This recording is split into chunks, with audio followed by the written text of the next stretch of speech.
tell us about your early start. How did you fall into the amazing world of online businesses? Give us a little bit of background about where you came, who your folks were. How long have we got? yeah, 45 minutes on the clock. Cool, great. Yes, well, I've been around for quite a long time, so I guess I have to admit I am old. My first digital job was when I was 16, and that is 20 years this year, so it's a long time in digital. And I started off working for what is still a very successful company, Information Tools, as a data analyst, and I thought it was the fanciest title that ever existed. Let's be honest, it was data entry, and it basically involved downloading off a CompuServe. It took 3 hours to get emails down in the first place, so I completely remember pre-everything. And I went from there to a web development company, and again had a fancy title of project executive. Again, thought executive was awesome, and I worked for Webmasters and helped develop the original Yellow Pages website and White Pages and Fletcher Building and a whole bunch of corporate websites. So I got a lot of experience in understanding how, I guess at that stage, just basic idea of a website worked. I mean, that's all it was at the internet at that stage. Sure. And when I was there, I had obviously a lot of exposure to statistics and how people were utilising the internet and how it was affecting various different groups of people. And one of the things that came across my desk was the impact it was having on the younger demographic and how they were utilising it as a community space to be social. And so it was there that I created the idea of nzgirl.co.nz, and that was back in 1999, if anyone can remember back that far. And we launched it 3 months later. Sure. Yeah. And was that, I understand you went over to, was it Sydney, and you started working a little bit in the marketing and online space. Was that pre-NZ Girl or post? No, so you just fast forwarded 10 years. Oh, I take it back. I'm like, was that at 20? Okay. So how did the idea of NZ Girl come about then, and what was the initial reception from the market? The idea came from that we saw that there was a huge gap in the communication market of interacting with young women, and at that stage, even the print magazines, there was nothing in New Zealand. They were Australian with a token page in them, which ironically we're going back to now after 15 years of them having them here. And it was through that I got inspired by the idea of developing something that could be a space that women could feel really comfortable and could ask questions and create relationships with each other, all sorts of things, write and basically be an online magazine. And it was kind of, I guess, what happens when you're 20 and you come up with an idea. You do it. Sure. You make it happen. And I was pretty naive to a whole bunch of different things, but I was pretty brave, I guess, and gave it a crack. Yeah. And the reception was phenomenal.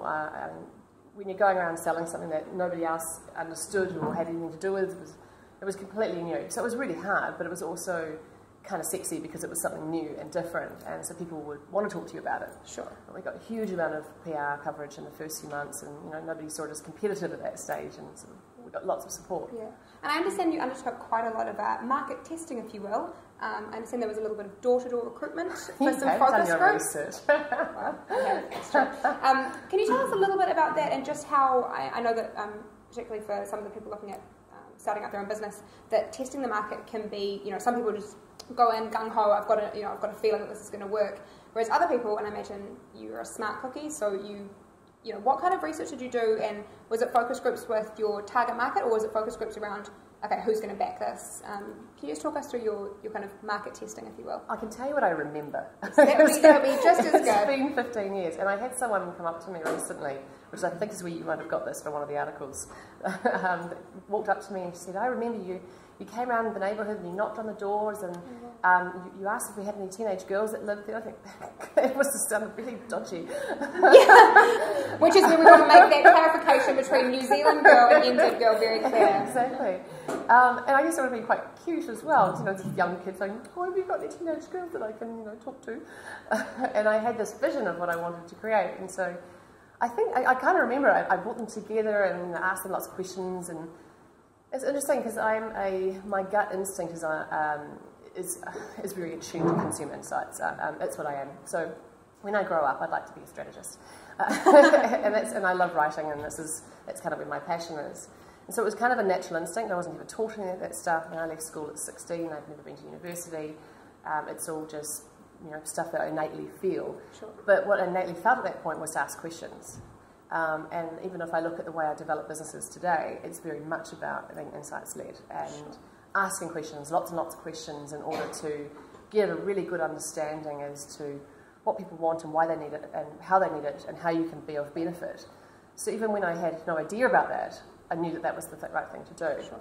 Can you just touch on that a little bit about dropping out of school? I mean, it's quite fabled, you know, these massively successful entrepreneurs dropping out of school.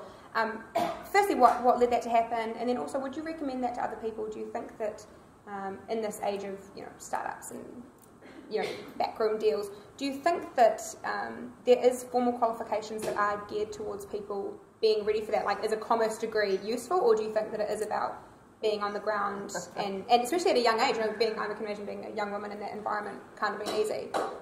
This is so going to be taken out of context and then tweeted.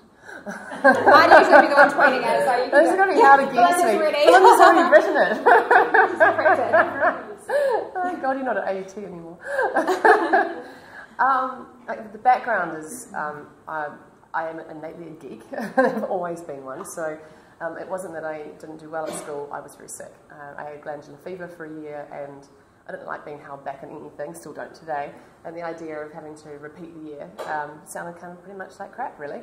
So I wasn't going to do that. And during the end of being sick, it was the school holidays, and I started working for what was then National Insurance and telemarketing, insurance to old people, on the phone, cold calling, and discovered I actually could do that. And won their best salesperson for the rest of that summer. And then I realised I was earning $14 an hour. I was pretty excited by that. And that I didn't really want to go back. So, despite having a massive fight with my mum about it, she sort of said, like, if you get a job and you can do it quickly and you can see where you can go, then maybe if you go back to university later, you know, I can live with that. And so that was kind of the plan. Just didn't really work out that way. In terms of what I'd recommend, I mean, I've got 3 girls, and education's everything. So I'm aware I'm a really lucky character, that I inherited some skill sets from my dad that I'm very fortunate to have. And one of them is I like talking. So that means you can pretty much get yourself in and out of a whole lot of situations. Yeah. Lots of in situations as well as out of, I like to point out. And not everybody can do that. So I'm very, very lucky. I think square peg, round hole, I'm not sure I would have suited university as well. I tried it for a while when it was AIT. After I'd started at Information Tools, about a year or so later, I went from there and started a programming degree because I liked computers. It seemed like such a daft thing, but at the time it was pretty much the only way in which you could really get into that environment. And I gravitated to people at the back of the room that weren't really taking much notice of the zeros and ones. That seemed extremely boring. So, no, I'm a big fan of information, and information is knowledge, and knowledge is power. The bit that I'm a little bit concerned might tweet out of context is my fear for the university structures that exist today in our country don't accommodate a lot of entrepreneurship and don't accommodate a lot of different styles and ways of thinking and learning. And I'm happy to be proven wrong on that in lots of ways, but I think it provides lots of great things for people with discipline and structure, but I also get a lot of very lazy individuals that come across my front door, and Hannah's not one of them. She was amazing. Actually, on the back. So do you think that there could perhaps be space for a kind of startup-focused diploma or degree? I think it's teaching it earlier on. I do love speaking at schools as well. And I'm all about get out there and get experience as early as you possibly can. Get over that you're not going to get paid, because you know what? You've all got to do it at some point. Go and get as much experience as you want. Knock on doors and tell people that you're going to be the best coffee maker, you're going to be the best organiser, or whatever it is that I think they need right now to get in that front door. It's an enormously competitive environment out there, and if you want to get ahead and be the best, and you need to learn and go and find people to learn from and do that alongside it. Yeah, sure. So the time you do graduate, you've got these fantastic credentials and fantastic references and experience. Sure. So you're 21 and you started NZ Girls. 21, is that right? 21, was I? What am I now? Yeah, right, 29. Early 20s. Early 20s. So can you tell us a little bit about how that really got off the ground? I understand you did a bunch of advertising, so ZM, buses. Can you also talk us a little bit through around how you attracted some of that investment, which I'm sure some people here will be interested in? Did it come to you? Did you go out there and seek it? What kind of rounds were you applying for? And how has that affected how you roll out your other businesses since then? So many questions in It's there. a lot of questions. I'm sorry, I'm a talker. I might talk and then stop. Talk to us about the start of your so we and how you found the funding for that initially. Okay, and stop. What's that? Okay, so you said marketing first, and then funding. Okay, we had a little bit of savings. We actually just bought our first house. Bit of a do things early kind of girl. Was already married. Was. A couple of times. It's okay, hold the thing. Had a house, had a dog, all the rest of it, and came up with this idea. We had some savings and wanted to go and throw it all against the wall and see if it would stick. And so part of it was convincing Mum and Dad to support us from if it all goes Pete Tom, how are we going to cope? Will you allow us to come sleep on your couch, and can you please feed us maybe a few nights a week? Sure. So, early contingency planning. Early contingency planning, yeah. So they were like, okay, good, excellent start.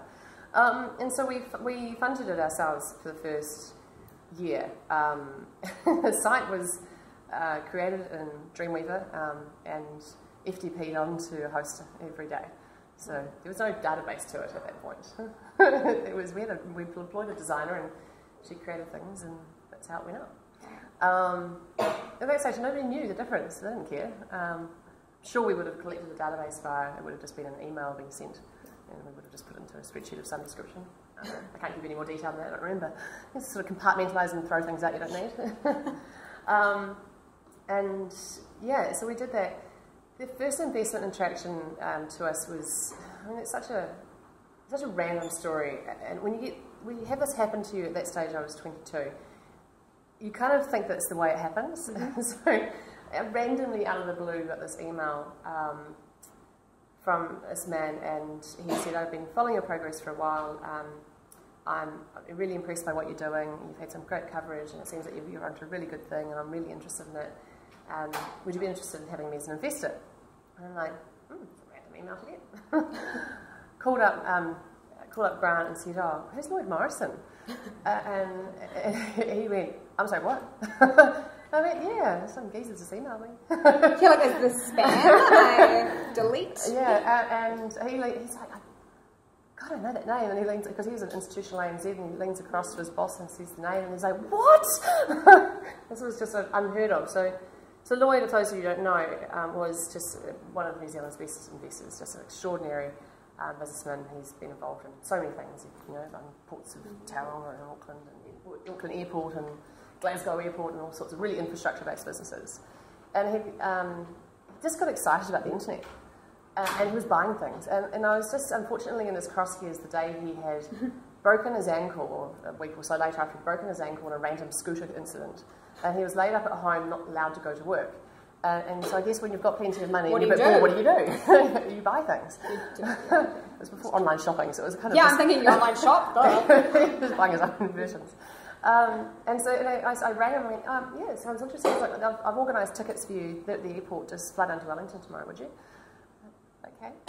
Turned up at this house, and just this enormous mansion in Wellington, and we spoke for like 6 or 7 hours, and it was fantastic. We just were so much the same wavelength on so many things, and I think I loved meeting someone that was young and enthusiastic and really passionate about what I was into, and telling him things about stuff that he wasn't really involved in, and so completely outside of the sphere of sort of world that he operates in. And I walked out that door with $200,000 check, no contract. Hi. Woo! Wow. Yeah, so, and it doesn't work that way. Yeah, sure. And I understand... It hasn't ever been since. Yeah, you're like, where's the money? And I understand that even at those early stages that Lloyd didn't have, even though he's obviously a huge investor in your business, he didn't have a lot of day-to-day input or trying to tell you how to run your business. Did you there's find parts that? in it, no, not all Okay. true. Can you talk us through that? Like, what level of involvement did he have in the direction of the business, and was it the right kind of level for you? He'd get involved in the most randomest of things. He'd like ring me and go, I think we need to do flyers, hand them out in Wellington. Yeah, you can take care of that. And I'd go, yeah, no. Okay. The first few years particularly, because it was before Infratil went completely crazy, he was really involved in it, and we would meet constantly, like every week. He'd be calling every couple of days, and I loved his way of thinking. I didn't always agree with what he suggested, but I loved his just his different style. I guess what I've been known to comment on is, I think what I desperately needed was guidance and structure. And I mean, hindsight's a wonderful thing, right? And I don't think I was ever really going to get that from Lloyd in that way. And it's taken me years to reconcile it, to really understand what it is that brought to me. And when he died a couple of years ago, and forgive me if at any point I get choked up, because it's a really, really hard subject for me still, it took a lot for me to really work through what it was that he, other than obviously a whole heap of money at one time, that he had given to me, because I've spent so many years being frustrated in so many ways too, because I just wanted to do other stuff, and I just, couldn't necessarily get that from what I was wanting from him, because he didn't have the skills and experience to offer into that. He had a kind of different vision, and in the end, actually, he made a couple of calls at board meetings which were just incredibly fortuitous and insightful, which saved our bacon a couple of times. So he just had such a big picture thinker, but it was confidence. What 22-year-old kid gets that kind of opportunity to go and run and do things in a way that just nobody lets you do? And I still actively have an investment pipeline. We've got all sorts of investors and businesses. And I tell you, it is hard work. And all you guys in this small business, you know how hard it is.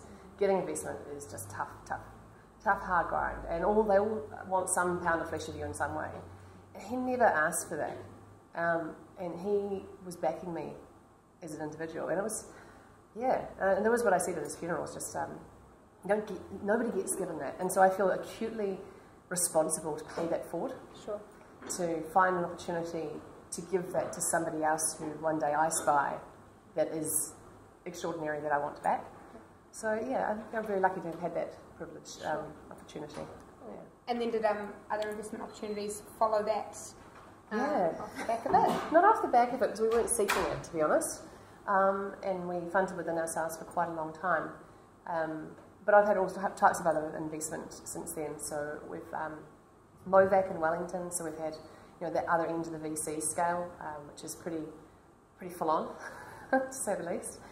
Great guys, incredibly talented, really smart, but you've got to prove 30 times multiple return in order for them to be interested in you. So it's a big sales job. Sure. And all sort of ends of the spectrum. I've angel investment, kind of hard. We've got quite a lot of private investment. We've just closed around at the end of last year, and we're just going to another round now. And Flossie.com, we've got the co-founders of How Pets are involved. So what's with the sales pizza in here, people? That's a good point, yeah. It's okay. But that's really nice to have that kind of backing from people who are so savvy and so entrepreneurial and have done so many cool things. And they out of the blue emailed us and said, "Hey, we're really keen to get involved. Love what you're doing. See much scale that is involved in this." And so there's kind of all varying types that have come out of it, but sure, it all helps build credibility as you go, and as long as you don't lose people's money, you don't piss too many people off along the way, it tends to lead to more stuff. Yeah, sure. Yeah. So if we talk a little bit more then, if you want to touch on Flossie perhaps, where did it come from? What was the idea? I understand there was a few road bumps in the way early on. So if you just want to talk us through. Well, I'll focus on the iterations today, because otherwise it just confuses things. So, because the iteration today is completely different ownership, completely different business venture. The only thing that's the same is me and the brand name. Yeah. On the back of Flossie Media Group, which we ended up doing a merger with somebody else in Australia and diversifying the interest back out of that, and I ended up retaining the Flossie.com brand. And then, quite a few years later, research came past my desk, so on the NZ Girl business, huge community and a whole bunch of data comes past my desk every single day about something. And in this particular day, about 3.5-ish years ago, was about how women were spending money on themselves as a result of the global financial crisis, or weren't, as the case may be. It was a massive drop in spending and frequency into salons and spas. And I remember looking at this data and just going, ow, man, the salon business must be hurting. And nobody would be happy about that, because it's not like you want to get your hair done less often. And being a consumer, I guess, insights person myself, and I'm spending a lot of time thinking about the psychology of how people buy and why. I thought about it from my own point of view. I mean, it's so true, I just have real issues with spending $350 a month to get my hair cut and coloured, so I'm just not doing it as often, and going a bit greyer, but it's getting longer. And so I kind of looked at that and then went, okay, let's just go a bit more digging, and went and talked to a few spas and salons that I knew, and yeah, it was pretty bad. The state of affairs was not fantastic. The deal site market was trying to go in there and help them, and basically creating a shambles. Just eroding pricing value, sending them 800 people in one go and expect them to be able to deal with it, and then just obviously annoying their current customers and not being able to fulfill, and so everybody was unhappy with the whole model. Although it turned out with 25 grand cash in one go, so silver bullet. Yeah. And so we looked at that and went, there's got to be a better way, and looked at international markets and saw that the one model that struck me to have really found a really interesting way of solving customer frequency and inventory management was whatif.com. And while the model has been replicated lots of other ways since then, what they got right was that whether you're a backpacker or you like to stay at the Hilton, you can use the same comparison engine, and you can very clearly see that different days of the week have a different price value to them, because that'll be an inventory reflection. And I really liked the concept of that. And so we started working on it, and having been through a few ups and downs and the rest of it, I worked it longer than I had anything else. So it took me about at least a year worth of research before I was prepared to actually go, okay, I'm going to give this a go. And built a few models and kind of threw them out, built a few models, started again. Recruited my CTO to the team, and so we'd worked together before. Here's what we're doing. He's like, yep, okay, buy into that. It's great. and we built it, and we decided to do it completely on a smell of an oily rag, that we were just going to donate our own time to it for a period of a year before, and get a proof of concept going. I guess one of the things that's changed in the investment market, as we've got obviously an increasingly competitive startup world and lots of people looking for money, is proof of concept's everything. And we needed to show that this was a model that could work. And so we built it and got some really good traction early on. So the concept very early on was Flossie.com sells quiet time hair and beauty appointments. So spas and salons, spare inventory, we sell. So you might see a Monday and a Tuesday price is different from a Thursday or a Friday or a Saturday. So instead of trying to do what a deal site does and just send as many people through the funnel as possible, we try to sell individual appointments into individual time slots that are currently going spare. And so that's where we started off with that. Only tried and tested places, so tough job, someone's got to do it. Actually, it's not me anymore. And there's a panel of about 1,000 women, and they go out and test salons for us, and there's a really cool community kind of pull-in of that. And so every place is tested twice, and there's a money-back guarantee. So it gives everybody all the confidence that they'll need that they're going to somewhere good. It's important. It's a $1 billion business in New Zealand, the hair and beauty services industry. It's not small. And the average New Zealand consumer spends $3,500 a year each. So there's a fantastic repeat purchase business. So the opportunity to scale it's huge. And we're just about to launch an app, but I can't tell you about it because you're all going to tweet it and then it's out there. All right then, so. Yeah, mate, tell us. Actually, I'm okay with spreading the sun to spread the word on it because it's exciting and it's not far away from going live, and so no one else could replicate it. Evil laugh. I'm like, juicy. So basically, we've been building this for the last 6 months, and you're literally the first people to tell outside of investment. You can pick up your phone. And you tweet it? Yeah, you're right. Go and see if you can do it in one word. No, that's not right. That's how it works. Basically, it's the Flossie concierge, and you'll be able to say, I would like a manicure for under $50 in Takapuna this afternoon. And then it sends it out to all our salons that have been vetted and categorised, obviously. It'll pop up as a desktop app. And it pops up like Skype would, and it pops up in front of them, and it's just another funnel for them, like a phone call or an email or anything else that will come in, and says, Jenene's looking for a manicure this afternoon. What have you got available? And they'll put in times, And they'll pull the offer that's already available from out of our engine and the price. And that comes back to you, get a list, and you can filter it by all the different ones you have, and book, done, ready for you to go in. Wow. Now you might say, why do it that way as opposed to, why can't I just suck all their appointments out of their appointment schedulers? Because there's 58 different booking tools. That's the number one reason. Wow. The second one is most of them won't share that information with you. It's too complicated to book your appointments in that way. They don't want people to have that much access. It's too complicated. So our job really is to be the concierge. It's to stop you from going, you know that moment you go, I really need this afternoon? Yeah. And you're like, I can't be bothered calling around? Yeah. It's that. Yeah. Exactly. Exactly. Yeah, it's that moment. Wow. So we're pretty excited about that coming to life. So when will that kick off? Oh, you know, you try to get the CTO to take exactly when, and he kind of goes, when it's ready. But the goal is to be in beta testing within a few weeks. I'd like to think it'll be in market 4 to 6 weeks. So, I mean, it's basically done. So it looks really pretty. And will that just be a kind of value add for your existing Flossie members, or will it be you have to sign up to an additional service? No, you sign on with your current Flossie membership. It is very separate to the current site, so that we'll be very clear in communication that what you buy on the site and what you buy on the app are quite different propositions.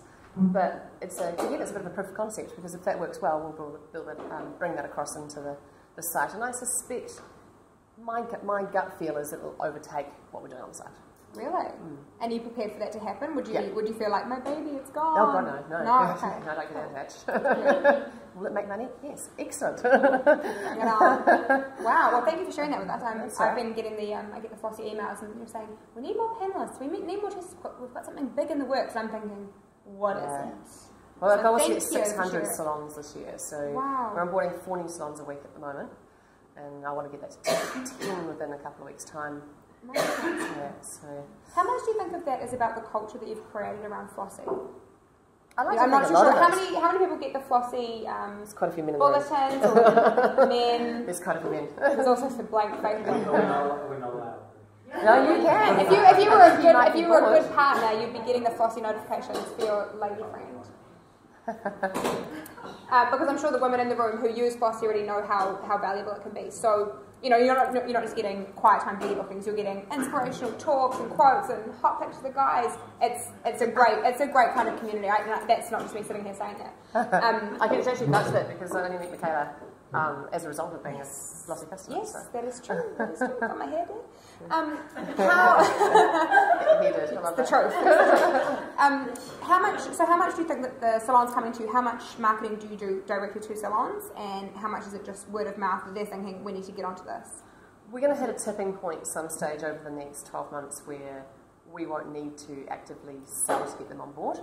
I think that it'll become like being on Flossie, so a little bit like having a LinkedIn page for them. It doesn't cost them anything. We're a commission-based business. The marketing they get out of it's phenomenal, and most of them are fairly. They're creative people, so they're not marketing focused. They're focused within the business, not necessarily thinking on that side of the funnel. Mm-hmm. So we really help them with that side. They're not necessarily socially driven. There are obviously exceptions to this rule, but from a homogenous point of view, that's generally the case. And so it definitely helps the positioning. From the get-go, this has been positioned as an entrepreneurial brand. This is a startup brand, and you're here to come on this journey with us. Yep. And I like to think that's how it comes across as well. I'm a big fan of personality marketing, and it's not because I have an enormous ego. It's just, I will tell you all sorts of crazy things about myself, so that proves that I haven't. Yeah. But it's just more, I understand that people buy from people that they know. And they will feel comfortable with that, and they will feel comfortable when you're growing something that there's a trust element that goes with that, and I think that goes both on the salon and on the customer side. So it's a really personable brand. We spend a lot of time just being authentic, really. It's not like we try really hard at it, it's just that we just want to. We want your experience to be fantastic so that you turn around to other people and go, I love Flossie. Yeah. Sure thing. Okay. And that happens on both consumer, B2B and B2C. Yeah, sure. They're no different. They're just customers at the end of the day too. Do you think that would be, obviously there's quite a strong startup community in New Zealand. Do you find that there is personality lacking or thriving with regards to the people who are starting up these businesses? They might have the, gem of an idea, but if there isn't that personality behind it and the ability to connect with investors, to connect with consumers, Do you think that that's something holding people back? Or? I think it's really important you have to have that, because I mean, at the end of the day, you've got to do things like this. You know, you've got to be able to go out and continuously talk about what you're doing and why you're doing it and how you're doing it, and be pretty open about that journey, because otherwise it's pretty boring for people to listen to you kind of rabbit on about it. So that is a really, I think, fundamental part of what we do. And I get rolled out for all sorts of stuff, and you know, I really like it. It's a big part of me. I talk about, I give a microphone on stage, I stay for ages. Just so you didn't add wine. Well, I make sure I've got water in there, thanks. But I think you do have to, and I think we get really stuck on worrying about how do you scale it if there's a person at the front of it, but you can't scale it without that in the first place. And so worry about that later. You know, Oprah Winfrey managed to do that. She scaled quite a large business, you know. Martha Stewart, maybe there's the whole jail thing, but aside from that, you know, it's a minor kind of thing. You know, there are people who have managed to use personality marketing to get people behind them in the first place, and then drive really large, scalable businesses. Sure. And I do worry about our startup community that we get quite bland in some ways. Mm-hmm. And in fact, what the corporate world needs is entrepreneurship, and what they need are creative spirits, and they need people who are inventing and doing things, because they don't have the processes to do that themselves. Mm-hmm. And that is your acquisition strategy. They have one of them go, "You're excellent, thank you. Let me bring you in-house, and you can infect that across everything we do." Sure. I mean, that's one of mine anyway, but yeah. What are your plans for scale of Flossie? I know that that you have obviously some very big goals, which is admirable, and I think obviously achievable. What are your plans for scale, expansion? That's it, stop. That's into my question. I mean, the app is obviously a huge part of that, and we're pretty amped about getting that out there, seeing what kind of uptake we get of it, and then kind of consolidating. The rounds of investment we've been through so far are pretty much internal rounds, you know, except for the exception of Rob Campbell and Hal Pizza coming on board. We've been trying to keep it in our group of shareholders. The app signifies a significant event that allows us to take another look at our evaluation. That means that we can take another step forward, and we can look at bringing other investment in that can allow us to grow it again and bring more people on to outgrow it. This is a really lean team. I mean, at the moment it consists of 3 people full time. Yeah. So there's nothing large in this. And we smell of an oily rag, and I'm all about the smell of an oily rag. You got too much money and you won't think hungry. Yeah. Thinking hungry is really, really good for you, except at 3 in the morning. It's kind of a bit sucky. So aside from that, so the scale for us, look, this should be something that can change the way that women interact in this category. What if, and then subsequent sites have been able to completely change the way we buy in the accommodation industry? And they've done it a long time ago. How we did that before then is we rang up ourselves, or we emailed, or whatever. Then they funneled it, and that changed it. The same thing can apply in this industry. Has to apply because of the economic reasons that we've outlined. And the reason why they're in pain is that there's just so many of them, and there's so much spread, and they haven't got a good marketing funnel. So we provide them with that opportunity to do that.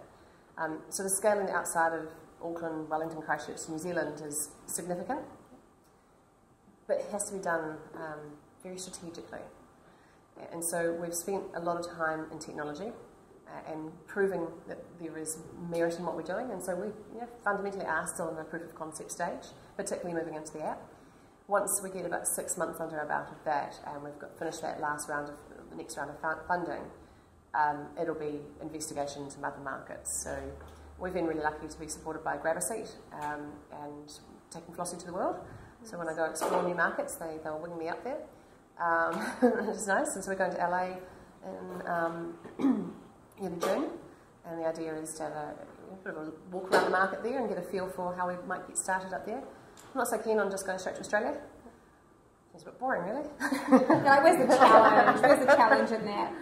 Is there any other models like Flossie internationally that you know of? There are other models trying to fix quiet time, but they're going about it in a slightly different way. Most of them are trying to be the booking engine, and there's no pain in that market. I'm really particular about when you're getting into a startup, you have to fix a pain. It's got to be something you have to identify that is hurting people, that you can actually be useful. If you haven't got that, then it's just really not going to actually get a lot of traction. what concerns me, I mean, obviously they've got this much larger population, so the opportunity to even just own a small bit and just do that is great. But the ones that have started up there are mostly trying to be cloud-based software tools and then be the customer funnel at the same time. My issue with that, of course, is that you're asking customers to only book at the salons that use your software. Yeah, sure. And so that's kind of a fundamental flaw. I'd rather work with everybody and say, well, if we can be the customer funnel and you guys have got all the software systems, we can integrate with you. And eventually we will integrate with all the different ones out there. It's just going to take a bit of time. Talking of time... Yeah, we've probably talked for 2 hours now, haven't we? I know, I'm really enjoying what I'm thinking is at the end of the time. I should have stopped halfway through, but it's almost getting there. So we're doing a little prize. Everyone loves prizes, especially me, but I'm not eligible because I'm sitting up here. If everyone wants to look under their seats, there is some secret little numbers. If you're number 1 or number 2, you might be the lucky thing that gets. I know, I might get the chairs. I know, this guy's like, can we break this? Can we? Anyone got a lucky number? You got one? What number have you got? $50 bar tag to spend at Jenene's bar at your leisure. I'm sure you'll come in and do some business deals. There you go, sir. Thank you very much. And if we have another lucky winner? Woo! Oh, actually, I'm going to keep it. 6-month casual membership to generate a few. You can enjoy all the perks. I'm sure the girls can figure out the details afterwards. Your friend over here might want to do a swap, $50 bar tab, 6-month membership. Okay. Where were we? Was that the halfway point, was it? No, it wasn't. So, got excited about the prizes now. Okay, so tell us about Bloggers Club. Do you want to explain the concept quickly to people who are not familiar? Yeah. Cool. So NZ Girl has been operating as an online magazine for 15 years. How many members are you now? 110,000. 110,000. And is it or is it not the largest magazine, online magazine in New Zealand? Well, unless somebody else is going to try and tell me they've got bigger numbers. Yeah. I don't know. I don't go out and make calls like that because it always bites in the ass. Let's say one of the largest. So we've been going for a long time, and about 4 years ago we recognised that obviously the trend into user-generated content was pretty significant, and that particularly in our audience, which was 18 to 35-year-old-ish females, that was really obvious that was a huge trend for them. And so we started looking at how we could redevelop what we were doing to make what we've got as a platform really useful and interesting to attract people who want to do that. And so that changed, and we moved to effectively become a social magazine, so all the content completely created by the audience. And within that we developed a couple of really key things. One was a template-driven platform that enabled them to create really beautiful looking content. So what we found with the bloggers trend is that they were creating quite interesting content but not necessarily good looking content, and that if you're a brand wanting to support it, it was very difficult to be able to kind of pitch people in to say, hey, you should collaborate with this blogger, when the brand would kind of go, yeah, it's just not professional enough for us. So, and I think that's completely fair because, the WordPress and Blogspot tools and all the rest of it, they still require you to have a fair amount of sort of tech knowledge in order to be able to make it look good. So we developed a platform that would be really easy to be able to use our various templates to create really beautiful looking content, really simply. I mean, you can literally teach you how to do it. So we did that, and the second thing that we provide them was with visibility. Again, lots of bloggers out there with kind of cool content, but not necessarily a lot of audience. So we've got a big audience, so how about we do a quid pro quo, we'll give you some publicity and you can get an audience. And then what happened with that is it kind of became a bit of a beast in itself. So we created an internal bloggers club where our curator, Joe, because we moved from having an editor to a curator, was able to provide an environment and a community for the bloggers to kind of learn more about different subjects, and it might be from, I don't know, like tomorrow night's one's about managing your tax, all sorts of like various Facebook social rules, or how to get better traction in various markets. There's a whole lot of different things, and they come together on a monthly basis and have these sessions, and it works really well. And there's prizes and various badges that can be earned for bloggers of the month and all the rest of it. And that's been evolving quite a lot over the last few years, and we made an internal commitment that we would not write any of our own content any longer, that we would get all the paid writing opportunities to be done by the bloggers and they would get paid for it. So really creating a paid structure within there. And then what we realised that there was a much greater opportunity in the content marketing services business, and I won't go on about this subject because it's one of my favourite ones, we would be here all night. But I think basically the advertising industry is a little bit stuffed. Just one way of putting it. And the opportunity to create engaging conversations is where it needs to be. And obviously what we've seen over the last few years is brands investing heavily in social media, create these enormous beasts and then not be able to feed the beast. And particularly as we see algorithms change from Facebook and organic reach is completely stuffed now, you need more people to be talking about you. Sure. And so what we've developed was the bloggersclub.com, and we've taken it out of NZ Girl and into its own platform. All the content creation tools have been taken out of NZ Girl and put into this environment, which hopefully goes live tomorrow. It's been the world's longest development because we keep changing things and adding stuff. Get over excited, go, oh, we should put this in it. And we're supposed to have it in November. Oh, wow. It's taken a bit longer. Sure. These lovely Good ladies, things take time. These lovely ladies in the front of some of our bloggers, and I'm sure they've heard this for months from us now. It's coming, it's coming. Yeah, they're like, yeah, right. Yeah. So effectively, Bloggers Club becomes the content creation platform, and NZ Girl's one of the amplification platforms. So when you create a piece of content, you can come in and you can do that, and then you can say, I want it to go off onto NZ Girl, I want it to go to social media, I want it to go to my own blog, or I want to put it into other environments. So we've added the Style Insider as one of them. We'll be adding other websites and other publications. And there's less of a competitive side of that then with NZ Girl, of keeping it into a neutral territory. Sure. It has a talent management, so Bloggers Club is a directory. You'll be able to look through everybody's profiles and be able to see what they do, what sort of followings they have, what kind of content they write. As the brand, as a client. Anyone can come and look at it. Okay. Yeah, it's completely open and available. But the idea being that brands can obviously filter through that and say, hey, I'd like to be able to develop a relationship with Sophie or with Hannah or whatever else, and we would match people up. Sure. The services of Bloggers Club has evolved quite a lot though, and the girls run a team now it's focused on digital strategy, understanding the female consumer, because we've got this massive insights engine, developing concepts for creative content, and then managing the bloggers to develop that content, sure. Measuring it and seeing it through. Sure. Thankfully, we have a team of people that do that. So. Yeah, like I turn to the talks. Okay, so my first question would be, where do I sign up? And my second question would be, what's the take-up been like?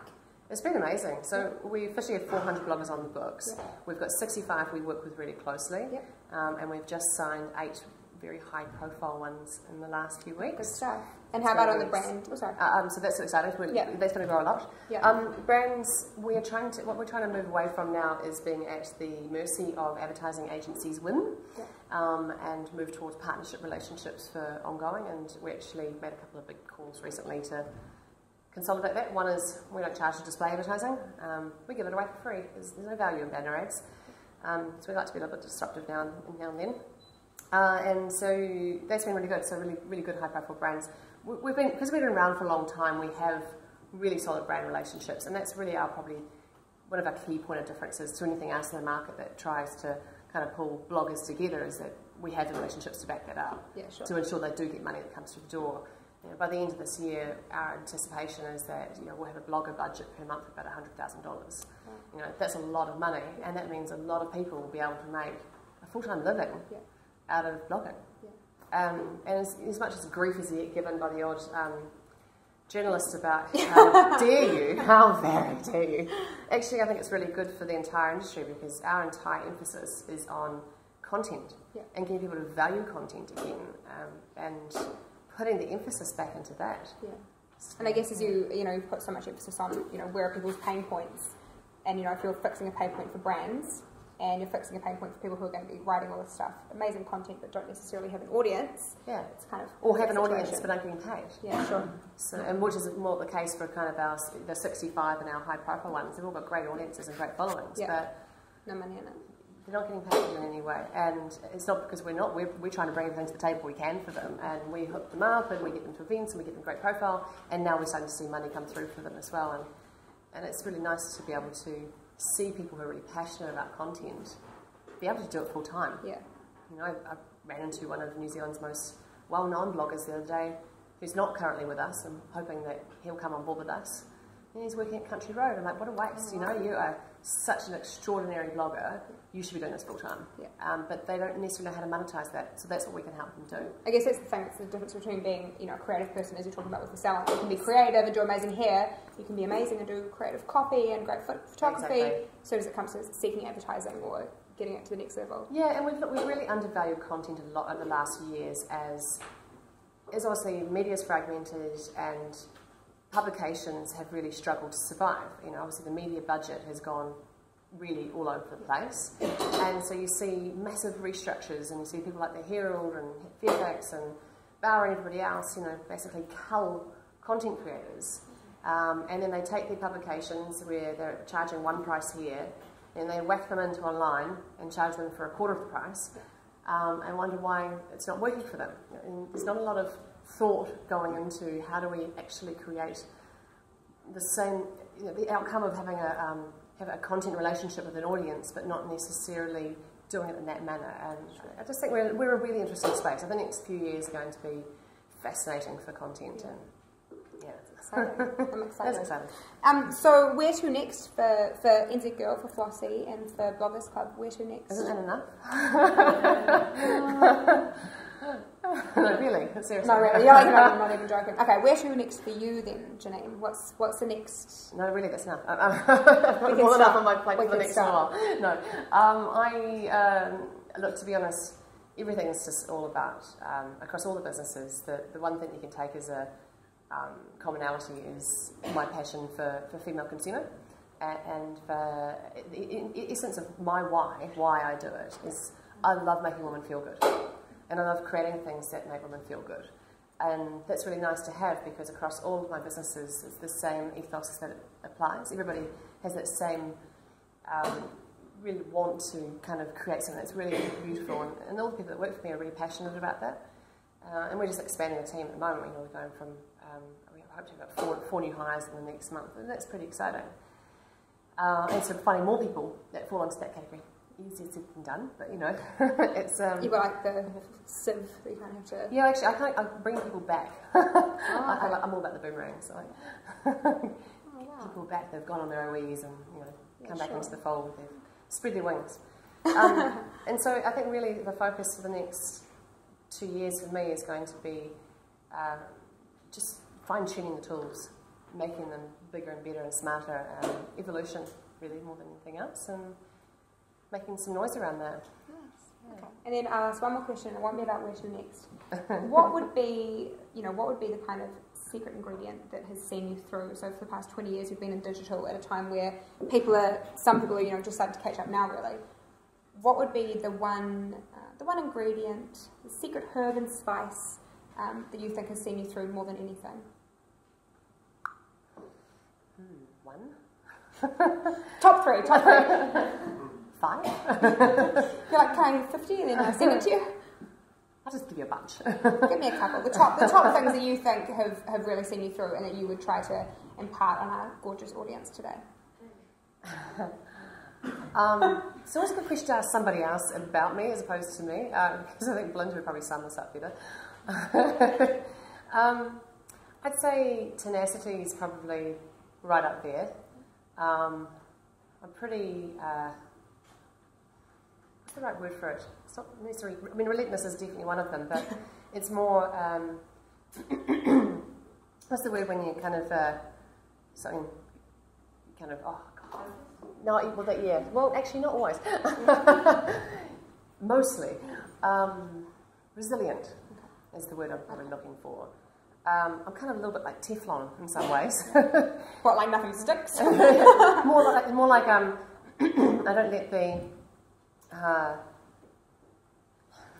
best way to describe it. I honestly think that the state of digital today is worse than it was 15 years ago.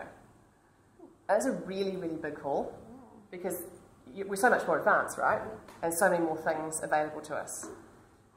But our consumer market and our commercial market are completely at odds with each other. And I'm thinking about it from a publisher point of view at this particular moment, but the investment market's not much better. There's this disconnect going on as a result of being so much all the time and running so fast that your traditional people aren't keeping up, and they're putting their head in the sand. I don't know why I missed my voice, probably just way too much talking. So what happens at that stage is that people stop, and the commercial market stays here, and the consumer market keeps going. And that's can be really, really frustrating. And I don't know if any of you guys read some of the stuff that I publish on Stock Press, but pretty candid about it too. And I think it's a really hard market for people. So tenacity and resilience are really important. And they're not necessarily a sign of what you're doing being wrong or not being in the right direction. It's just going to take a bit longer than you anticipated. You really, really need to be able to be open. So I think that's been a really key one for me, is that I don't hold pity parties. I kind of get up and I dust myself off and I get on with it, and I don't listen to naysayers, and quite frankly, I don't really spend any time thinking about what anybody else has to say or think about me in that way. And I talked about this for a bunch of sixth formers, because I can't say year 12, recently. I just can't, it doesn't stick. At a school thing, and I said, there was like 700 of them. I was like, the one thing, the reason I can stand up here and do this, because I don't spend time thinking about what you think of me. And that's not an arrogant comment, I don't have time to worry about that stuff. I know that I'm a good person and I work really hard and I'm really passionate and I look after people around me. I'm not going to worry about that other side of things. And I reckon when you're an entrepreneur in a startup world where you're constantly having to change and do things and get amongst stuff and all the rest of it, you have to actually live by that view of getting over yourself and actually just getting amongst it. And I have this term what I call the GSD. You've got to be a GSD. You've got to get shit done. I like that. I was like, GSD. I only hire GSDs, and it's really important that you are one of those. And so that's a big part of it. And obviously being hugely passionate is important, but being curious is more important. And I'm always going, ooh, I don't know what would happen if this happens. Putting my fingers in things and see what happens. Yeah. Oh, cool. Well, thank you so much, Jenene. I think that was, I'm certainly fascinated. Got a bit of a girl crush.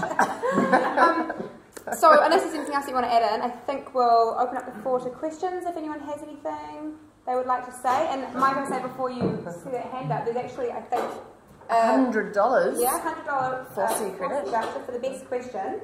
I think that I should get that, obviously, sitting up here, but I can't, so I'll let you guys. Your hair done I'll let you guys. Yes, sir. So I found it quite interesting with the Flossy app. It's a little bit different business model than your Flossy website. How did the idea of the new app come along? Because usually what happens is the apps are often based the same model as the website. So I had my legs up on the couch and I was lying like this, and I was sitting there and I had a glass of wine in my hand, and I was determined to work out how I could fix this bloody problem with APIs. Sorry, I am going to strip because I'm now getting hot. Woohoo! More questions. An hour later, I should have jumped straight to this. Sorry.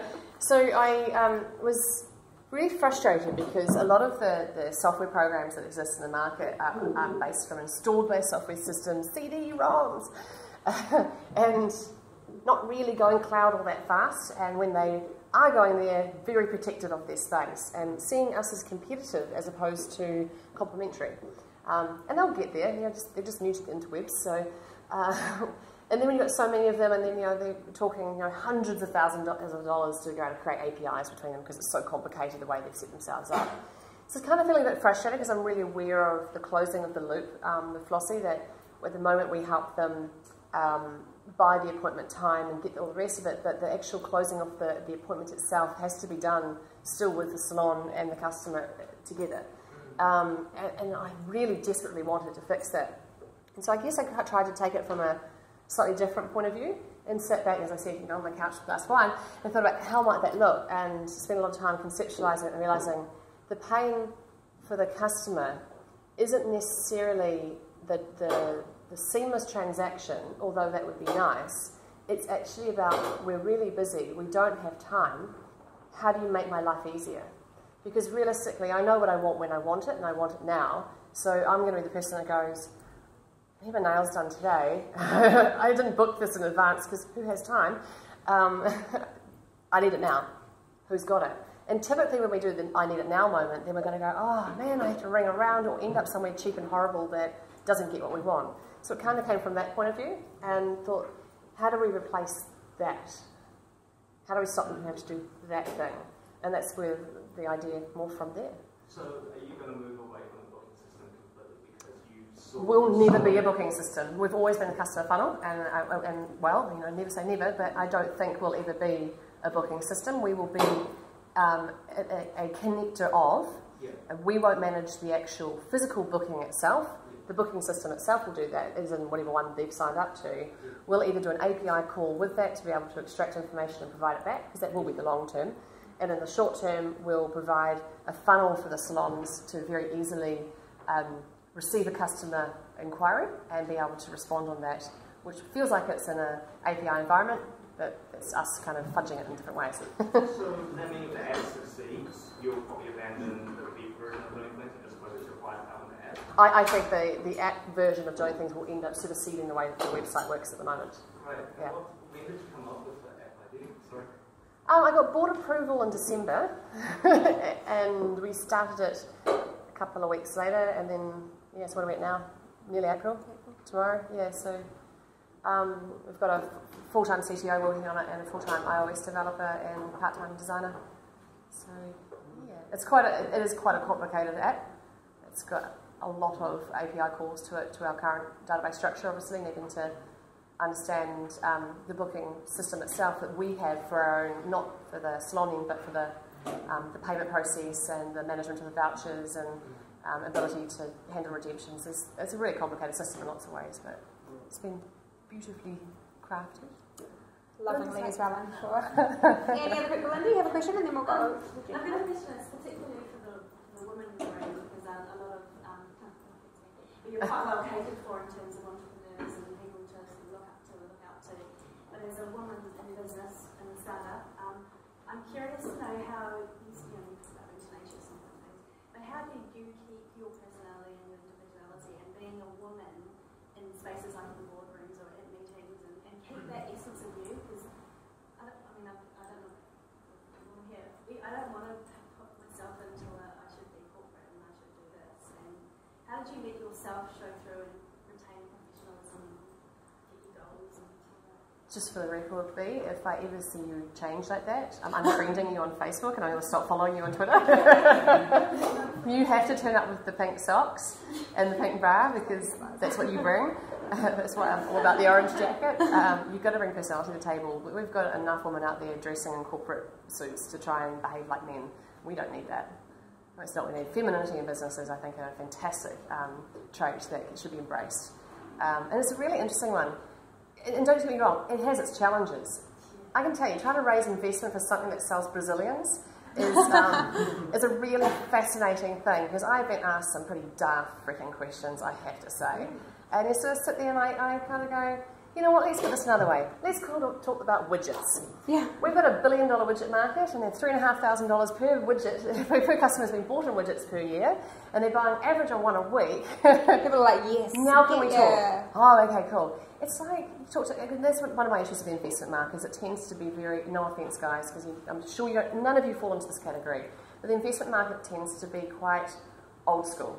And this is where the disconnect is, and it's a nice opportunity to kind of run from that. They tend to be people who have done well out of their own business or out of corporate, more often than not out of corporate, and they've got a little bit of play money, and they're quite happy to go along and get a little bit inspired, and so they join something like Ice Angels, and you know they all sign up to it.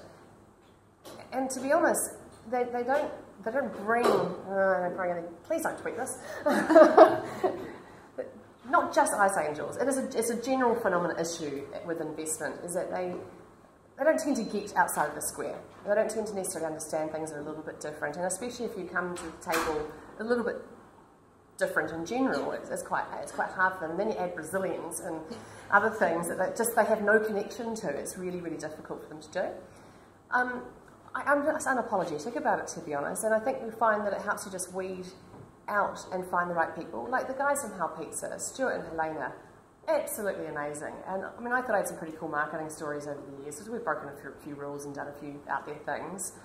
And Stuart's done like so many more. Hell Pizza have broken every rule that's ever been made. And we sat down the first time we had dinner together, I just sat there like this going, wow. I was such a fangirl by the end of it. They're awesome. And I think you just eventually find the people that are right for you. But it's hard because it takes a while, and it can just be quite lonely sometimes too, so yeah. Stick to oh, sorry. That's all right. Stick to it. Stick to your guns. So we'll go to the gentleman with the lovely lady here. Hi, I'd like to start by saying I'd love to hear a mentor voucher for my girlfriend. Excellent. With, I guess, the introduction of the digital social age, a lot of people sort of defaulting to Facebook and Twitter for gaming.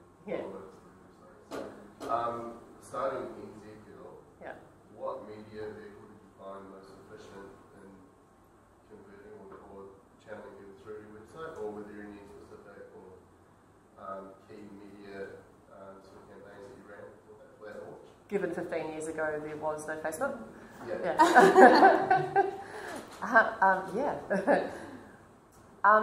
It's going to put into context just how long ago this was. Our advertising orders were received by fax machine. Yeah. No, really, they were. So it really was a long time ago. We launched the same year as Google. So, in fact, Yahoo was the no, it wasn't Yahoo. It was what was the Alta Vista was the preferred engine back then. Yeah. You know, I knew nothing about marketing, and so again took a consumer kind of approach to it. What would I want? What would I see? And that's how I built the whole thing. Was how would I want to see it, and then sort of test it with other people. And okay, so what would they like to? And, you know, we still do that. And Hannah can vouch for us in the office. There's always things like, oh, what if it in here? And pulling things together. And so at the time, I kind of took a two-pronged marketing approach. One is I needed to talk, have other people talking about it. So to me, it struck me that radio and online worked quite nicely together because they weren't either or. Like you could listen to the radio and go online at the same time. In fact, if we had radio, we could probably, if they're at the office, drive them into that. And obviously, you know, a big fan of online drives online, so that made sense to me. So we did a campaign with ZM, and we gave them a big cash prize, and they drove people to, the ads were so bad. I have to go see if I can find them. They were so bad. Brilliantly bad. And so we built quite a big database out of that. I think about 15,000 came from that. And again, we were quite new and different, so when you're new and different, it makes it a little bit easier too. You're not kind of just one of the masses of things. You can kind of create a cult following or something different. We got a huge amount of PR. Like in the first week, we were on TV3 News, we were on Homes, we were on Nightline. You know, it was amazing coverage because we had the story. You know, here was this young kid who's a girl doing something internet where internationally dot bomb hadn't happened at that stage.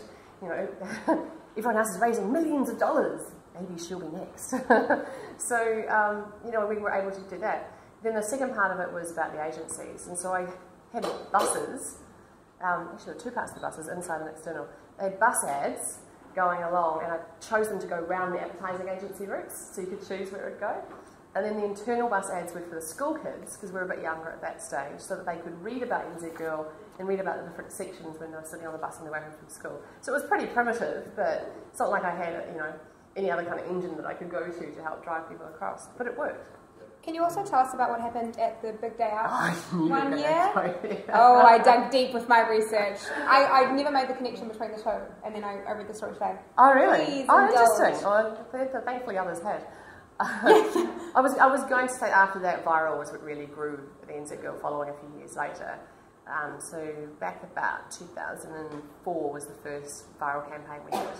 And we turned to an ad agency, DDB, and I said, because we worked with them quite closely at the time, on lots of campaigns on NZ Girl, and I said, look, I don't really have any money, but the money I'm going to give you, it won't even cover your normal catering budget that you have on a shoot, so don't do this for the money, do this for the fact that I'm really open to do anything. And they went, ooh, exciting, McDonald's don't let us do this. So, they're like, here's our brand book. So they came up with it's pretty out there, because like today you wouldn't get away with doing it. Back then, guerrilla was so, it was just so out there. So we flew a plane around the Big Day Out. See, Scott Kelly has a small dick. And the plane went around a few times, and you can imagine 45,000 people went, what the? And we were all pointing. And from there, rumours started. And people were trying to work out who Scott Kelly is and what he had done wrong. And radio stations were all running competitions to find Scott Kelly. And so if they could narrow it down, and he said, "Have you not heard this story, B? I can't believe you haven't heard it." And then we waited about 2 days and then released the little video with the secondary plane running behind it going, "Don't mess with NZ girls." And the whole brand theme behind it was that we're here to protect our girls. You know, we'll look after them and we'll help take the revenge on the boy. You don't need to do it. So that was kind of the essence behind it. It went around the world so many times that the Sun newspaper in the UK voted it the #1 worldwide viral email at the time. It was the only way to measure viral at that stage. Not that there is any more now. We got flown up to Cannes that year to pick up a line for it. You know, it went really well. And our audience at that stage grew from 30,000 unique visitors to 100,000 unique visitors in the space of a month. It just went nuts. I still get it come back to me occasionally on an email, you know, like a BuzzFeed thing. Oh, like a Google Alerts kind of thing. It'll be in a BuzzFeed of all the different adventures. But that was one of the 3 different ones we did across 3 years. And did you have Scott Kelly when Scott Kelly contacted you? yes. Yeah, they're like, "I'll see you in court." We actually did have a Scott Kelly. So Scott Kelly was a guy who worked for the ad agency that unfortunately came back from lunch after far too many beers and said, "I'll do it," for $300 worth of bike vouchers. Oh, wow. I don't know if he thinks it was the best investment today. But the other one was actually kind of sad and unfortunate because it was kind of funny. I feel a bit bad about it now, but at the time it was really amusing. He was the president of the Auckland University Student Association, and he was pretty much the most unfortunate character of just, he was just not a very nice person, and so he saw this as a really good opportunity to try and take us down for it. But it was just so funny because normally this is what the engineering department would do to the AUSA president kind of idea, and he thought it was them, and it kind of went around a few times, and you know, we sorted it out in the end. But the basic thing is, for defamation, you have to prove it's not true. So, yeah. I say we wouldn't do it today because imagine what a bad media story that would create today. You would get hammered. Okay. And was there another question here? Yeah. I was wondering, when you first got started, like at 21, how did you find a developer to create your idea? Because I know there were a lot of entrepreneurs with all these ideas. They can't get it done because they can't find like developers, or they're not charged. I happened to work for a web development company, so that kind of helped. That was the easier way of doing it. And I paid them to do it, so it was a side project, and it was fine. And where I worked, that allowed me to access some of the resources that we had as well. So I was quite lucky in that sense, and I knew how to effectively build a site because of the role that I had within Webmasters. But today, definitely. But it's interesting, one of the things I said recently that school I was talking to not long ago was learning code, I think, is one of the most important things you can do. I mean, you ask a question about university. If you've got an aptitude for it, yeah, learn code. Because at least then you can bring your own ideas to life. Or at the very least, make best friends with someone who does learn code. Because I just think it's going to be the way to be able to prove concepts moving forward. Such an opportunity in that space. Yeah, really interesting. There's just not enough. God, we are so poor of short. Yeah, we are, and unfortunately, Vend and Xero swallowed them all up. And what was that? Yeah, and Datacom. Yeah, and so there's kind of just a couple of businesses that have got them all. So yeah, I've been lucky to have Stephen for quite a while. And not letting him go. Hopefully not Steve Kelly. Was there any other questions before we finish up? Oh gosh, I got lots. Sorry, we'll go at the back and then the front as well. What's a typical day? How do you juggle working on your And 3 children.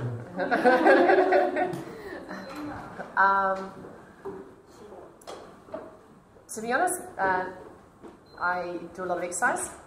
So I start my day usually with boot camp. Pretty early in the morning. Yeah, so I'll be up at 5 tomorrow morning and I'll go to boot camp. That's about the only consistent thing in my day. No, really. that's about the exception. I try not to be chained to my desk, but I also have to be because I spend a lot of time in communication stuff with Flossie. I try not to be in too many meetings because then I don't get enough thinking time to think about concepts and communication and how I can drive things. I'm a little bit all over the place at the moment because of trying to launch app and other things and hire people across different stuff and get investment in here and get this sorted out there and things happening everywhere. So I can't honestly tell you what a typical day looks like. There's a lot of emails, there's a lot of meetings. I usually work somewhere between 80 and 100 hours a week, but I work 7 days a week, so I'll break it up. So I'll work on a Sunday or have Saturday off. I am about balance, though. I know it doesn't sound like it, but you're like, sleep, who needs no one else sleep? believes me, I don't believe either. Yeah, I sleep less than I used to. A taxi driver told me the other day they thought I was 39. I was like, oh, boo. That's a very specific age. He How do you think I look? He started off with 28, and I was like, oh, love you, but you're no, not quite. He's like 39. I'm like, oh, damn. Stop the car. It's not working for me. But yeah, it's a real balance. I'm trying to keep everything going all the time. And, you know, I'm a chick. I have hormones. Sorry, it's true. And sometimes it means that I don't balance it as well as I like. But then it comes back together and, you know, it works out. So typically it's just full on. But I refuse to play the busy game because we're all busy. I hate that answer to the question. How are you? Busy? You're like, yeah. I can't say busy and productive. And I'm like, oh god, what a loser. I just like go with just awesome actually. Take that one. Yeah. And then we have another question up front. You've obviously done really well with your journey to where you are now. Up and down. Well, I was just going to ask you, what would be the biggest lesson that you've learned that you could actually tell new entrepreneurs? Again, just one.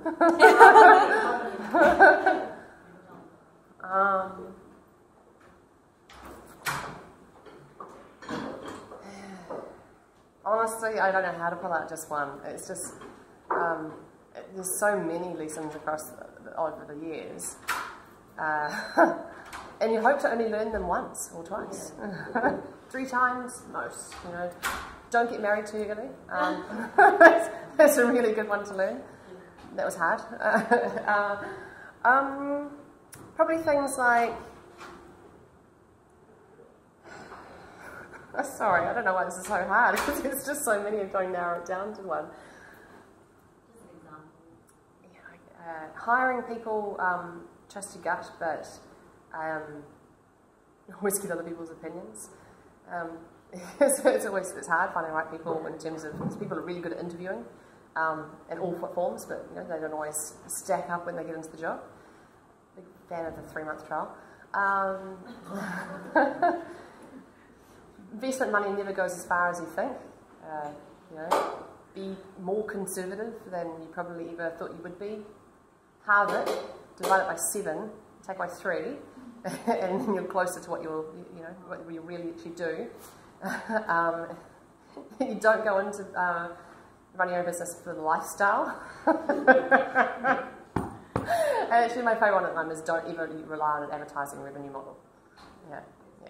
That's my biggest one at the moment. Yeah. Advertising revenue models as it exists today do not work. So it's the top 10 lessons. Okay, unless there's any other questions, I think it's probably time to wrap up. And if I'm right in thinking,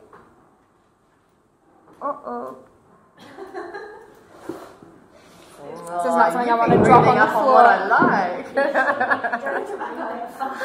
That's true. I think it's on my Twitter profile. So on behalf of everyone here, I think we can say it was, it's a lot of interesting lessons and stories and inspirational tips to take away from my talk this evening. I hope everyone's enjoyed it. Janene, thank you so much for coming to speak with us this evening. Thank you. There we go. Thank you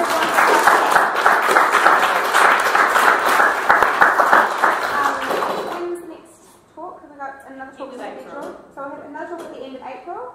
I hope everyone's found tonight useful. Go and grab another drink at the bar if you'd like. I'm sure Janene will stick around for a little while more if you want to grab her, or not. No, that's right. And I think the man here definitely deserves the $100 voucher. Oh yes, the voucher! I would have forgot, yeah. Any man that's going to buy for us for the half. That was very sweet. All the rest of you men take note. Instant brownie points. So thank you everyone, and we'll see you at the next event.